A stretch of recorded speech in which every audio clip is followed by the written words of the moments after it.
Okay. అందరికీ నమస్కారం అండి. ఇవాళ ఏకత్వం వైపు ప్రయాణం. అదేనా? హ్మ్. అంటే ఈ టాపిక్ ఉద్దేశ్యం ఏమిటంటే, ఒక రకంగా దివ్యజ్ఞాన సమాజంలో నీచ మనస్సు, lower mental nature, higher mental nature అని 2 ఉన్నాయి. అంటే మనందరి యొక్క టార్గెట్ ఏంటంటే, లోయర్ మెంటల్ నేచర్ నుంచి హయ్యర్ మెంటల్ నేచర్‌కి. మనిషికి 7 ప్లేన్స్ ఆఫ్ ఎగ్జిస్టెన్స్ ఉందంటారు. అందులో లోయర్ ట్రయాడ్ అంటే ఇక్కడ మనం చాలా మంది జనం భౌతిక, కామమయ, అధో మానసిక లోకాల్లో ఉంటారు. అధో మానసికం. అది అందుకని చెప్పేసి ఎక్కువ మంది చూడండి చీప్‌గా ఉన్న జోక్సు, ప్రాపంచికమైన పిచ్చాపాటి, కథలు, భారత భాగవతాలు ఇలాంటివి ఎవరైనా చెప్తే వందల మంది, వేల మంది వెళ్ళిపోతారు. తత్వజ్ఞానం చెప్పారనుకోండి, ఎక్కువ మందికి ఓ 20, 30 మంది ఉంటారు. అంటే ఎందుకు? ఎక్కువ మంది ఎగ్జిస్టెన్స్ ఈ లోయర్ అంటే స్క్వేర్ లాగా ఉంటుంది. 2 triangles, lower triangle, higher triangle. Higher triangle ఏంటి అంటే బుద్ధి. బుద్ధి అంటే మనమన్న ఈ బుద్ధి కాదు, బుద్ధికి ప్లేన్ అని. అది అంటే ఆది, అనుపాదక, అలాగే ఆధ్యాత్మిక, బుద్ధి ప్లేన్. ఈ 4 ప్లేన్లు మీద 2కి మనం ఎక్స్‌ప్లెయిన్ చేయలేం ఎక్కువ. ఈ ప్లేన్‌లోని వెళ్ళేవాళ్ళు చాలా అరుదుగా ఉంటారు. అయితే మనం ఇప్పుడేంటంటే ఒక రకంగా ఏకత్వం వైపనంటే మనందరం ఏం చేస్తున్నామంటే అనేకత్వాన్ని చూస్తున్నాం. అనేకత్వం అంటే ఇన్ని వస్తువులు ఇవన్నీ ఉంటే ఉన్నది ఒకటే ఎలాగా అని ఆశ్చర్యం అనిపిస్తుంది. అంటే ఈ లోయర్ మెంటల్‌లో ఏంటనిపిస్తుందంటే, నీచ మానసిక ప్రవృత్తి అనే దాంట్లో నేను వేరు, నువ్వు వేరు అని పరభావాన్ని, డివిజన్‌ని మనస్సు తెచ్చిపెడుతుంది. అంతేకాకుండా ఇక్కడ ద్వేషము, అసూయ, కామక్రోధ, మద, మోహ, లోభ, మాత్సర్యాలన్నీ లోయర్ మెంటల్ నేచర్ లక్షణాలు. హయ్యర్ మెంటల్‌లో పరభావం లేదు. అందుకే ఒక శ్లోకం నేను చెప్తూ ఉంటాను. ఏంటది అంటే, అయం నిజః పరోవేతి గణన లఘుచేతసాం. వీళ్ళు నా వాళ్ళు, వీళ్ళు పరాయి వాళ్ళన్న లెక్క చిన్న మనస్సు వాళ్ళ లక్షణం. ఉదార చరితానాంతు ఉన్నతమైన మానసిక స్థాయి ఉన్న వాళ్ళకి వసుధైవ కుటుంబకం.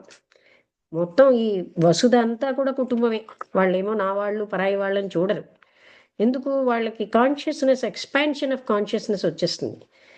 ఎవరికైతే ఈ ఈ విధంగా ద్వేషము, అసూయ, పరభావము, ఇంకా మీకు చెప్పొచ్చు కదా! ఎప్పుడైతే పరభావం ఉందో వాళ్ళకంటే నేనెక్కువ, నేను ఇంపార్టెంటు, అందరికంటే నాకు తెలిసినది ఎక్కువ, నేనే చాలా గొప్ప, ఇవన్నీ కూడా లోయర్ మెంటల్ నేచర్. అంటే అర్థమైంది కదా! డివిజన్ చేసి, అసూయపడి, నేనెక్కువని ఎలాగ చూపెట్టుకోవడం, వాళ్ళందరినీ ఎలా అణిచేయడం, వాళ్ళకేమీ తెలియదు, నాకే ఎంతో తెలుసని ఎలా చెప్పుకోవడం, ఇలా పనిచేస్తూ ఉంటుంది నీచ మానసిక స్థాయి. అలా మనం ఉన్నామంటే మనం ఇంకా లోయర్ మెంటల్‌లో ఉన్నాం. అందుకే చూడండి లోయర్ మెంటల్ నేచర్‌లో 90% మనుషులు, ఇంకా 98% కూడా లోయర్ మెంటల్ నేచర్‌లోనే ఉంటారు. ఎప్పుడూ కూడా వీటితోటే నాకంటే ఎవరైనా అధిగమిస్తే వాళ్ళ మీద అసూయ. ఆ తర్వాత ఎలా అణిచేద్దాం, నేనే పవర్‌ఫుల్ అవ్వాలి, పవర్ మాంగింగ్, ఇదంతా లోయర్ మెంటల్ నేచర్ లక్షణాలు. నేను ఎక్కువ పవర్ సంపాదించాలి, డబ్బుతోటో, అధికారంతోటో, జ్ఞానం నాకున్నదన్న పవరు, ఇలాగ రకరకాలుగా మనిషి మనస్సు ఎన్నో వేషాలేస్తుంది నేనే ఎక్కువ అని చెప్పుకోవడానికి. ఆ నేనే ఎక్కువ అని ఉన్నాదంటే మనం నీచ మానసిక స్థాయిలో ఉన్నాం. ఎవరైతే ఉన్నత మానసిక స్థాయికొచ్చేసారో వాళ్ళకి ఈ డివిజన్ ఉండదు. ఇప్పుడు చిన్న పిల్లలు చూడండి, ఓ చిన్న పిల్లవాడు మంచి డ్రాయింగ్ ఏసాడనుకోండి తన ఫ్రెండు, వాడొచ్చి ఇదిగో టీచర్‌కి చూపిస్తాడు. మా ఫ్రెండ్ ఎంత బాగా వేసాడో అని. అదే పెద్దవుతూనే అయ్యేసరికల్లా పక్క వాళ్ళలో ఉన్న మంచిని అప్రిషియేట్ చేయలేం. ఎప్పుడూ మంచులన్నీ నాలోనే ఉన్నాయి. నేనెంతో గొప్పవాడిని.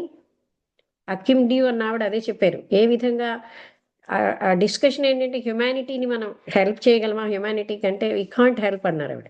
మానవాళికి హెల్ప్ ఏంటసలు? మానవులు ఎవరికి వారే ఉద్ధరించుకోవాలి. అంటే ఏ విధంగా? మనుషులు తన ఊహాత్మక చిత్రంలో జీవిస్తారు. నాకన్నీ మంచి లక్షణాలున్నాయి. నేను చాలా గొప్పవాడిని, నాకెంతో ఉదారత్వం ఉంది, నాకు అందరిపైన ప్రేమ ఉంది. నిజానికి ఏంటంటే ఆవిడ 2 పాయింట్లు చెప్పారు. ఇమేజ్ అండ్ సెల్ఫ్ డిసీట్ అన్నారు. అంటే ఆత్మవంచన. నాకు లేకపోయినా ఉన్నాయని నేను భావిస్తాను. నాకెంతో గొప్పతనం ఉంది, నాకు నిజంగా లేదు. నాకెంతో ఉదారత్వం ఉంది, కానీ నాకుండదు. నా ఊహలో నాకుంది. నేను అందరికంటే గొప్పవాడిని కానే కాను. ఈ లోపల మనసు చెప్తుంది, లేదు లేదు నువ్వు చాలా గొప్పవాడివే అని ఆత్మవంచన చేసుకోవడానికి అలవాటైపోతాం. దాన్నేమంటారండి? Self deceit. కృష్ణమూర్తి గారు ఏం చెప్పారు? ఆత్మ సాక్షాత్కారానికి అడ్డేవి ఈ ఊహాత్మక చిత్రంలో జీవించడం. ఎవరైతే ఊహాత్మక చిత్రంలో జీవిస్తారో వాళ్ళకి కోపం ఎక్కువొస్తుంది. వాళ్ళకి అహంకారం ఎక్కువ, గర్వం ఎక్కువ. నేను ఇంత గ్రేట్ కదా అని. ఆ ఊహాత్మక చిత్రం నుంచి రియాలిటీలోకి రావడమే. రియాలిటీలో మనకు అవి ఉండవు. మన ఊహలో మాత్రం మనకు అన్ని మంచి లక్షణాలే. ఆ ఊహాత్మక చిత్రం మన ఎదగనీయకుండా అడ్డేస్తుంది. ఎందుకంటే అన్ని మంచి లక్షణాలు నా దగ్గర ఉన్నాయి. నేనేం పొందాలి ఇంకా? అంతే పొందేసాను. జ్ఞానం శూన్యం, కానీ నాకెంతో జ్ఞాని అనే ఒక అహంకారం ఉంటుంది. అలాంటి వాళ్ళకి ఎక్కువగా పక్క వాళ్ళు పొగడాలన్నమాట. పొగుడుతుంటే వాళ్ళు ఎక్కువగా చాలా బాగా ఉన్నారని ఫీల్ అవుతారు. ఇదంతా లోయర్ మెంటల్ నేచర్ లక్షణం. అదే హయ్యర్ మెంటల్ నేచర్‌కి వచ్చేసరికల్లా ముఖే ముఖే సరస్వతి అని ఎవరిలో జ్ఞానం ఉన్నా ఇతరుల్లో ఉన్నటువంటి జ్ఞానాన్ని చూసే స్థితి వస్తుందప్పుడు. నేను గొప్ప అని కాదు, వాళ్ళు ఇంత గొప్ప కదా అని చూడగలగడం. అందుకే ఉన్నత మానసిక స్థాయికి వచ్చేసరికల్లా అందరిలో ఉన్నటువంటి ఆ భగవతత్వం ఎలా విరాజిల్లుతోంది అని మనం చూడగలుగుతాం. నాలోనే కాదు, అందరిలో ఉంది. అందరిలో ఉన్నదాన్ని చూడగలగడం అని అంటే అప్పటికే మనం కొంచెం ఉన్నతమైన మన కాన్షియస్‌నెస్ పైకొచ్చేసింది. సో, మన జర్నీ అంతా కూడా లోయర్ మెంటల్ నుంచి హయ్యర్ మెంటల్‌కి. హయ్యర్ మెంటల్‌కొచ్చాక ఏంటవుతుంది? లోయర్ మెంటల్‌లో హయ్యర్ మెంటల్ ప్రవహిస్తుంది. అంటే ఇంకా 2 లేవు వాళ్ళకి. ఉన్నదే హయ్యర్ మెంటల్ అయిపోతుంది.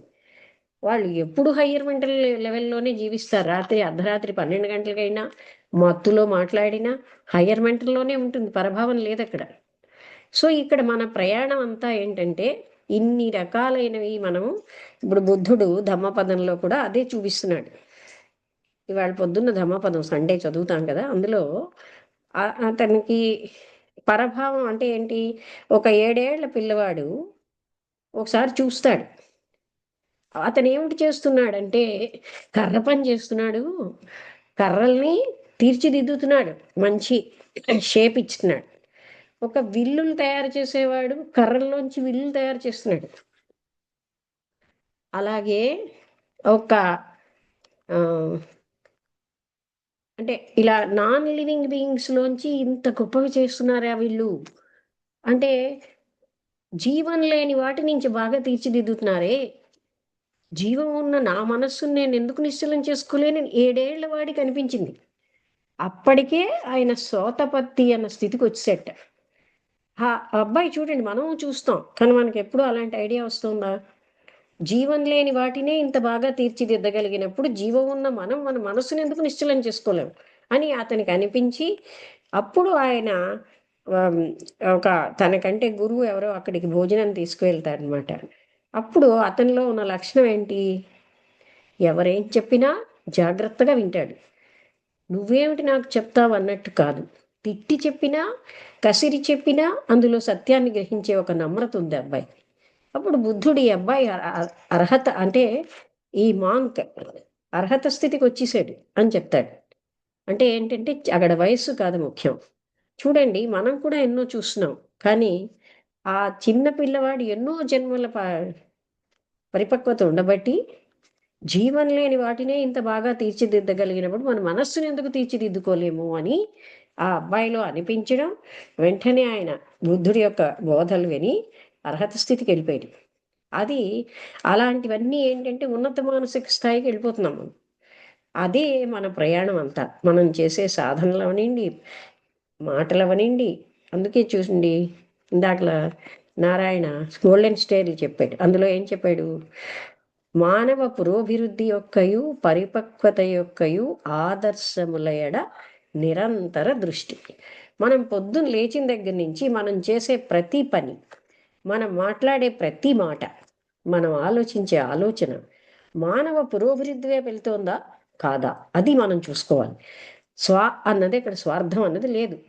లోయర్ మెంటల్ నేచర్ అంతా స్వార్థమే. హయ్యర్ మెంటల్ నేచర్లో స్వార్థం విలీనం అయిపోతుంది. లోయర్ మెంటల్ నేచర్లో సంథింగ్ అవ్వాలన్న తపన, హయ్యర్ మెంటల్ నేచర్లో నథింగ్ అయిపోతారు. Vast difference. నథింగ్ అవ్వడానికి అక్కడ ఉంటుంది కానీ సంథింగ్ అవ్వాలని ఉండదు.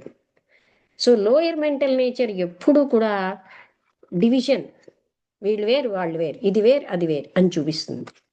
మనస్సు ప్లే.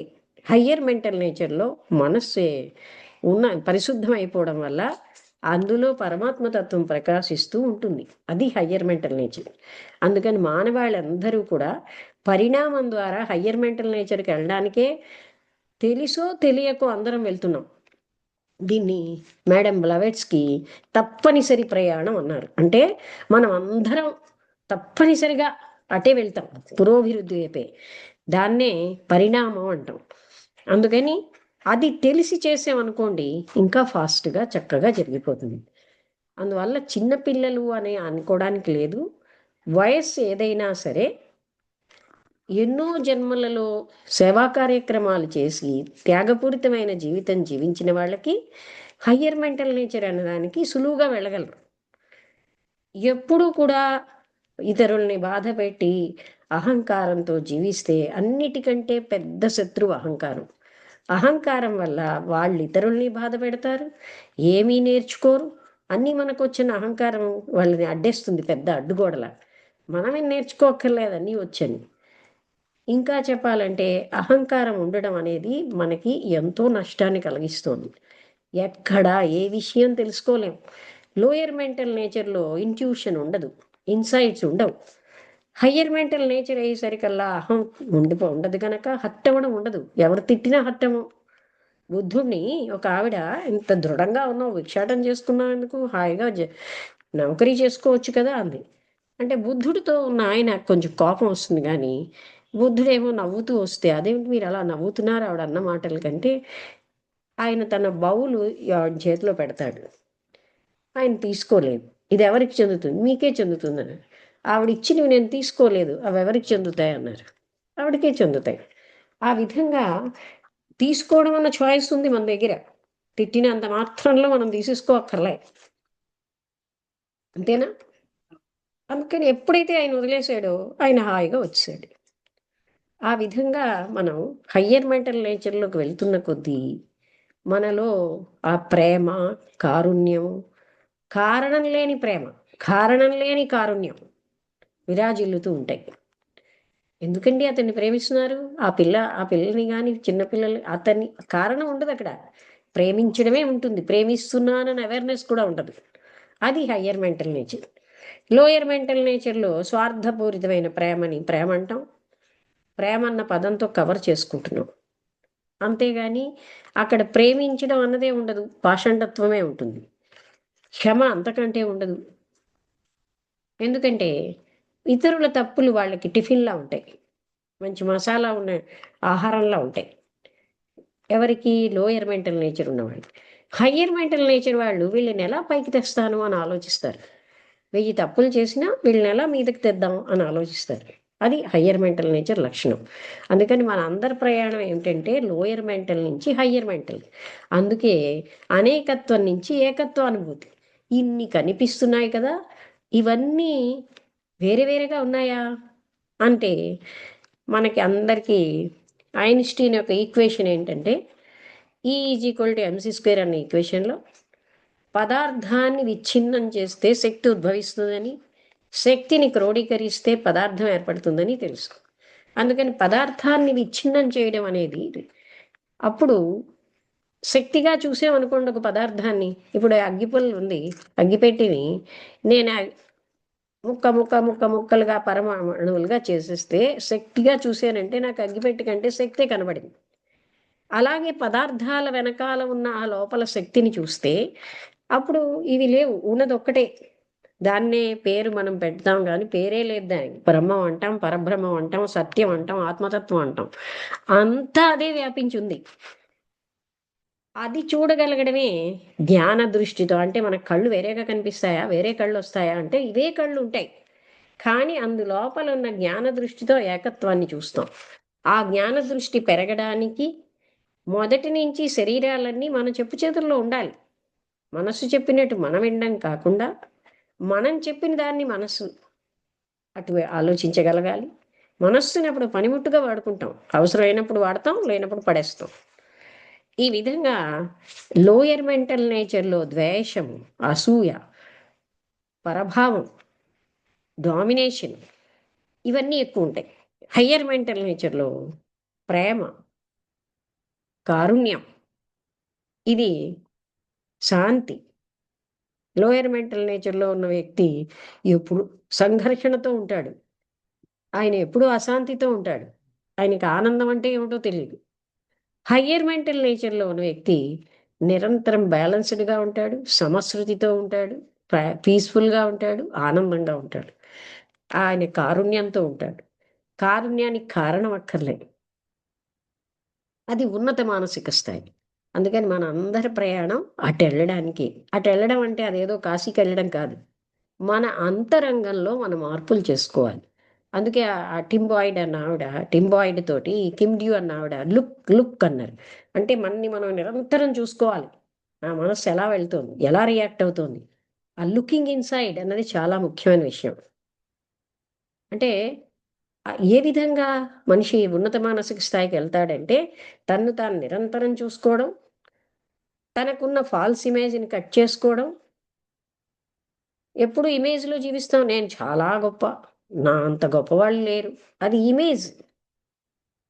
ఆ ఇమేజ్ లేకపోతే హర్ట్ అవ్వడమే లేదు. అహంకారం లేనివాడు హర్ట్ అవుతాడా? మనం హర్ట్ అవుతున్నాం అంటే మనకు గర్వం ఉంది. గర్వం లేనివాడు హర్టింగ్ ఉండదు. ఇదంతా lower mental nature. Higher mental నేచర్‌లో ఒక్కదాన్నే చూడగలం. అదే ఏకత్వం.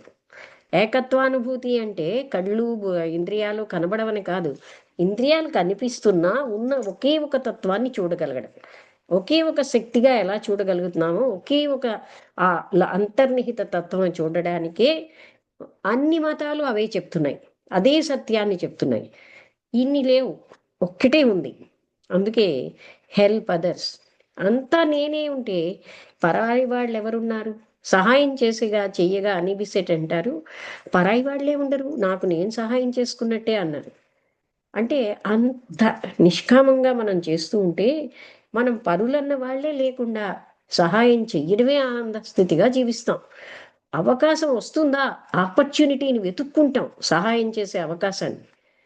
పరిపక్వమైన ఆత్మలు ఎప్పుడూ సహాయం చేసి ఆనందిస్తాయి. అందుకే ఉపనిషత్ వాక్యంలో తేన త్యక్తేన భుంజితాహ అంటే ఈ విధంగా ఆన త్యాగం చేస్తూ చేస్తూ ఆనందపడుతూ ఉంటారట. వాళ్ళ ఆనందం ఏంటంటే త్యాగమే. సర్వీస్ చేయగా చేయగా చేయగా దాన్ని ఏమంటారండి? పరోపకార పారిణ్యత లేదా ఆల్ట్రూయిజం అంటాం. సో థియాసఫీ అంటేనే ఆల్ట్రూయిజం. నువ్వు పూజలు చెయ్యని థియాసఫీ చెప్పలే. నువ్వు హెల్ప్ చెయ్యి, హెల్ప్ చెయ్యి. ఎందుకంటే మానవుల్లో ఉన్న భగవంతుడికి మనం హెల్ప్ చేయడమే పూజ కంటే ఎక్కువ. బతికున్న మనుష్యుల్లో ఉన్న దైవత్వం చాలా పవర్ఫుల్. అందుకని ఈ టెక్స్ట్ బుక్ ఆఫ్ థియాసఫీ అనే పుస్తకంలో లెడ్బిటర్ గారు ఏం రాశారంటే, ఉన్నత మానసిక స్థాయికి వెళ్ళాలంటే ఎక్కువ పరోపకార పారిణ్యత ఉన్నవాళ్ళు గబగబా మీదకెళ్ళిపోతారు. అలాంటి వాళ్ళకి స్వార్థము, ఇంద్రియ మనోనిగ్రహాలు స్వార్థం వదలడం సులువు. ఇంద్రియ మనోనిగ్రహాలు సులువు. వాళ్ళకి వేరేగా ప్రాక్టీస్ చేయకుండానే అన్ని గుణాలు వచ్చేస్తూ ఉంటాయి. అందుకని పెద్ద తాళపు చెవి మన దగ్గర ఏమిచ్చారంటే హెల్ప్ అదర్స్. కీ టు థియాసఫీలో మేడం బ్లవైట్స్కీ గారే ప్రశ్న అడిగి జవాబు చెప్తారు. ఒక ఆవిడ ఏమన్నారు, థియాసఫీ అంటే ఇలాంటి జోలు పట్టుకోవడం అన్నారు. మీరు థియాసఫీ చదవలేదన్నారు. థియాసఫీ అది చెప్పదు. ఆ ప్రశ్నోత్తరాలలో ఆవిడ చెప్తారు. థియాసఫిస్టులు మ్యారేజ్ చేసుకుంటారా? చేసుకుంటారు. అక్కర్లేని వాళ్ళు మానేస్తారు. చేసుకోవద్దనని ఏమనలేదే ఇక్కడ. మ్యారేజ్ అవ్వనిండి, అవ్వకపోనిండి దాంతో సంబంధం లేదు. ఇంద్రియ మనోనిగ్రహాలు ఉన్నటువంటి పవిత్రమైన జీవితం జీవించడానికి పెళ్ళి అవుతేనేంటి, పెళ్ళి అవ్వకపోతేనేంటి, వాళ్ళిద్దరూ కూడా ఒకరికొకరు సహాయం చేసుకుంటూ ఉన్నత మానసిక స్థాయిలో జీవించొచ్చు. అందుకని అలాంటి ఉన్నత మానసిక స్థాయిలో ఏకత్వానుభూతే ఉంటుంది. ఇన్ని రకాలైన పరులు, పరభావము రకరకాలు ఉండవు. అన్నింటి వెనకాల ఉన్నటువంటి ఏకత్వానుభూతి వైపే మనందరం వెళ్తున్నాం. అందుకనే ద్వైతం నుంచి అద్వైతానికి వెళ్తున్నాం. ఎందుకంటే ఈ భగవంతుడి వేరు ఇది వేరు అన్న దాని నుంచి అంతా ఒక్కటే అనే స్థితిని మనం పొందుతున్నాం. అందుకని ఆ అంటే అద్వైతం వైపు ప్రయాణం అని అంటే ఏకత్వం వైపు ప్రయాణం. ఏకత్వం అంటే ఏంటి? అద్వైతం. అద్వైతం అంటే ఏంటి? రెండు లేవు. అందుకే ఏం చెప్పారు? నా అన్యః పంథాః అయనాయ విద్యతే. ఈ మార్గం తప్ప మరో మార్గం లేదు. ఈ జన్మలో కాకపోతే మరో జన్మలో అద్వైతానికి రావాల్సిందే. ఇన్ని లేవు, ఉన్నది ఒక్కటే. అదే ఈ 4 మతాలు చెప్పే మహాసత్యాలు కూడా అంటే ఇస్లాం మనకి పొద్దున్న మలయాళ స్వామి సుష్ట వేదాంత తమోభాస్కరం అనే పుస్తకంలో 4 ప్రామినెంట్ మతాలు ప్రపంచంలో ఉన్నాయి. ఒకటి ఇస్లాం, హిందూయిజం, క్రిస్టియానిటీ, బుద్ధిజం. ఈ 4 మతాలు కూడా పరోపకార పారిణతం చెప్తున్నాయి. 4 మతాలు కూడా ఏకత్వానుభూతి. ఆ పరమాత్ముడు ఒక రూపం లేదు, ఆ పరమాత్ముడి మనస్సుకు అందడు, ఆయనని వర్ణించలేము అని చెప్తున్నాయి. అంటే ఒకే సత్యాన్ని అన్ని మతాలు చెప్తున్నాయి. తర్వాత వాళ్ళు మార్చారేమో, కానీ అసలు వాళ్ళు చెప్పినప్పుడు క్రీస్తున్నప్పుడు క్రిస్టియానిటీ లేదు. అలాగే వాళ్ళు చెప్పడం వరకే, తర్వాత మతాన్ని స్థాపించడం అన్నది మిగతా వాళ్ళు చేస్తున్నారు. అందువల్ల భారతదేశంలో హిందూ మతం ఏమైనా క్షీణించకుండా ఉందా? ఆఖరికి పూజలు పునస్కారాలు ఇంట్లో వండుకోవడాల దగ్గరికి వచ్చేసింది. వివేకానంద ఏమన్నారు? Hinduism is in the kitchen అన్నారు. అంటే హిందూ మతం ఏంటంటే పండగ వస్తే వండుకోవడం, భగవంతుడి పేరు చెప్పి పిండి వంటలు తింటున్నాం. కానీ ఆత్మతత్వం ఎవరైనా అడిగినా ఎందరో దేవుళ్ళు ఉన్నారండి అంటాం. ఇందరు దేవుళ్ళలో ఒకే తత్వం పనిచేస్తుందన్న సంగతి ఎక్కువ మంది హిందూస్కి తెలియదు. అందుకే ఈ క్రిస్టియన్స్ మీకు ఇంతమంది దేవుళ్ళు ఏమి పనికి రాకుండా అయిపోయారు అంటారు. ఆ క్రీస్తు వేరా? క్రీస్తులో కానీ వాళ్ళు చెప్పిన నిరాకారమైన అల్లా వాళ్ళలో కానీ ఆ ఒకే ఒక పరమాత్మతత్వం ఉన్నది. ఇన్ని రకాలు లేవు. ఆ తేడా అన్నది ఎప్పుడైతే చూస్తామో అప్పుడు దెబ్బలాటలు మొదలవుతున్నాయి. అసలు మతంలో ఒకటే సత్యం. అవగాహన చేసుకోక వాళ్ళలో ఉన్న ద్వేషాన్ని మతం అనే ఒక ఆలంబనతో మనుషులు వాళ్ళు మతాన్ని చదవరేమీను. అసలు వాళ్ళ మతం ఏం చెప్పిందో వాళ్ళకి తెలియదు. వాళ్ళ ద్వేషాన్ని మతం అనేటటువంటి ఆలంబన అంటే చేతుకర్రలా పట్టుకుంటున్నారు ఫైటింగ్కి. అందుకని ఉన్న ఏకత్వం వైపు వెళ్ళామనుకోండి, జీవితం ఎంతో ఆనందపరంగా సమశృతితో, శాంతితో, ప్రేమతో, నిత్య నూతనంగా సృజనాత్మకంగా ఉంటుంది. మనకి ఇప్పుడు ఎప్పుడు గత జ్ఞాపకాలే. మనం ఎందుకు గత జ్ఞాపకాల్లో జీవిస్తాం? ప్రజెంట్ మనకి బాగోలేదు కనుక గతాన్ని పట్టుకు వేలాడతాం. నేను ఒకప్పుడండి చాలా గొప్పవాడిని, ఇప్పుడు నేను గొప్పవాడిని కాదు కనుక కదా చెప్పుకోవాల్సి వచ్చింది. అవునా కదా? ఒకప్పుడు ఎంతో ఇప్పుడు బాగోలేకపోవడం ఏమి? ప్రజెంట్లో జీవిస్తే లైవ్లీగా జీవించడం, ప్రజెంట్ ప్రతి క్షణం బాగానే ఉంటుంది. మనం ఎప్పుడు గతాన్ని పట్టుకు వేలాడతాం. ఆ గతం అనే దానివల్ల అది అయిపోయింది, పాతదైపోయింది. ఎందుకు గతాన్ని పట్టుకుంటున్నాం? మనకి ప్రజెంట్ అంటే ప్రజెంట్ ఏమో అంత థ్రిల్లింగ్గా లేదు. అందుకని నేను ఇంత గొప్పవాడినండి అని చెప్పుకోవాల్సిన పరిస్థితి వచ్చింది. ప్రజెంట్ ఉంటే ఎందుకు మనం అలాగా? ప్రజెంట్ మనకి హ్యాపీగా ఉందనుకోండి, గత అనుభవాలను పట్టుకు వెళ్ళడం కదా. అందుకని ఆ ప్రజెంట్ని టోటల్ అటెన్షన్తో చూస్తే ఎంతో హ్యాపీగా ఉంటుంది. ఏ క్షణంకి ఆ క్షణమే గతంతో సంబంధం లేకుండా నిరంతరం దైవత్వం అనే కనెక్షన్ తోటి మనం జీవిస్తున్నాం. ఇంకా చెప్పాలంటే దైవత్వమే మన ద్వారా పనిచేస్తుందని మనకు అర్థమవుతుంది. అది ఏకత్వం వైపు ప్రయాణం. ఉన్నది ఒకటే, ఇన్ని లేవు. అర్థమైందా? ఏమైనా డౌట్స్ ఉంటే అడగండి. ఈశ్వర్ మీరు ఒక్కరే ఉన్నారా? మీ పక్కన ఇంకెవరైనా ఉన్నారా? ఈశ్వర్ ఆన్లైన్లో ఉన్నాడు.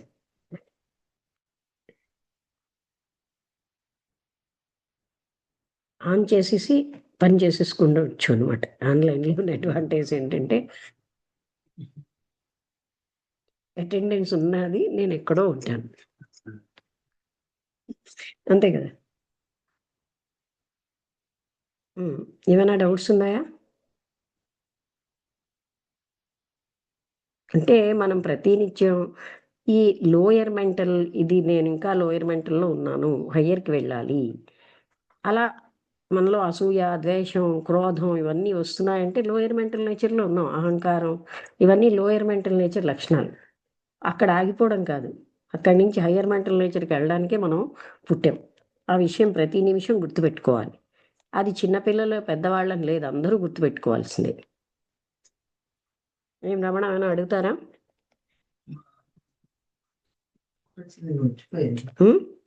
నేను రాసుకుంటున్నప్పుడు డౌట్ వచ్చింది, మర్చిపోయాను. ఏంటో మర్చిపోయారా? స్పీడ్గా చెప్తున్నానా? చిన్నప్పుడు ఒక డౌట్ వచ్చింది నాకు, అడుగుదాం అనుకున్నాను, వెంటనే మళ్ళీ అది పర్వాలేదు, నాకేం ఫ్లో పోదు.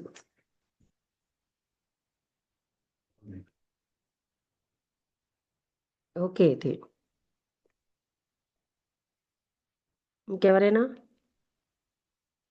నారాయణ గారు.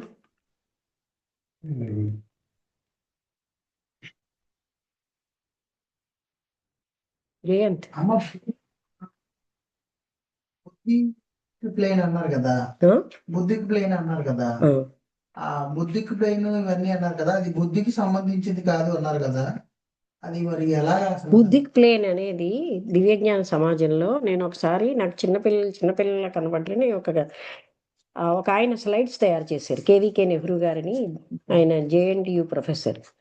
అప్పుడు నేను ఆయనకి చెప్పాను, ఇలాగా అన్నీ ఉంటాయి అంటే, అమ్మా నువ్వు బుద్ధిక్ ప్లేన్లో ఉన్నావు, మా అందరి ప్రయాణం అక్కడికి రావడానికే అన్నారు. అంటే ఆ ఏకత్వ అనుభూతి ఉంటుందన్నమాట బుద్ధిక్ ప్లేన్లో. ఆ ప్లేన్లో ఇలాంటి పరభావం ఉండదు, పరాయి వాళ్ళని అనిపించదు, అదంతా బుద్ధిక్ ప్లేన్ లక్షణాలు. దాన్ని మనం హయ్యర్ మెంటల్ నేచర్ అని కూడా అంటాం. ఆ స్థాయికి వచ్చేసరికల్లా ఈ అసూయ ద్వేషాలు ఇవేమి ఉండవంటే తాత్కాలికంగా అవి ఉంటాయి కానీ దానికి అంటి అనే భావం, వాటికి ఎఫెక్ట్ అవ్వరు. అంటే వాళ్ళు ఎదురుగుండా అన్ని అనుభూతులు తెలుస్తాయి కానీ వాటితోటి, ఎందుకంటే హయ్యర్ మెంటల్ వాడికి లోయర్ మెంటల్ తెలుసు, లోయర్ మెంటల్ వాళ్ళకి హయ్యర్ మెంటల్ తెలియదు. త్రూ లోయర్ మెంటల్ ఆయన హయ్యర్ మెంటల్కి వెళ్ళాడు, ఇవన్నీ తెలుసు, దానికి ఆయన విక్టిమ్ అవ్వడు, రెస్పాన్స్ ఉండదు. కానీ లోయర్ మెంటల్ వాడికి హయ్యర్ మెంటల్ అనుభూతులు ఉండవు. ఆ పరమశాంతి ఏమిటో, అందుకే there is a peace that passeth understanding, అంటే ఒక శాంతి ఉన్నది, అది మనస్సుకి అనుభూతికి అవగాహనకు అతీతమైన శాంతి. అది ఎవరికి అవగాహనకి? లోయర్ మెంటల్ వాళ్ళకి ఆ శాంతి ఏమిటో తెలియదు, ఆ కారణం లేని ప్రేమ ఏమిటో తెలియదు, కారణం లేని కారుణ్యం తెలియదు, అన్నిటికీ కారణాలు కావాలి. అది సహజ స్థితి అనమాట, అది బుద్ధిక్ ప్లేన్.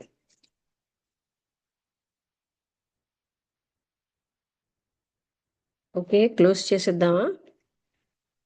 ఇంకేమైనా అడుగుతారా? నీకు తెలిసిందా? పెట్టింది టాపిక్ నువ్వే కదా, అర్థమైందా?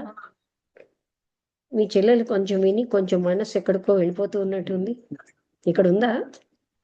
మధ్యలో తిరిగి వచ్చిందా? ఎక్కడికక్కడికి వెళ్ళొస్తుందేమో కదా.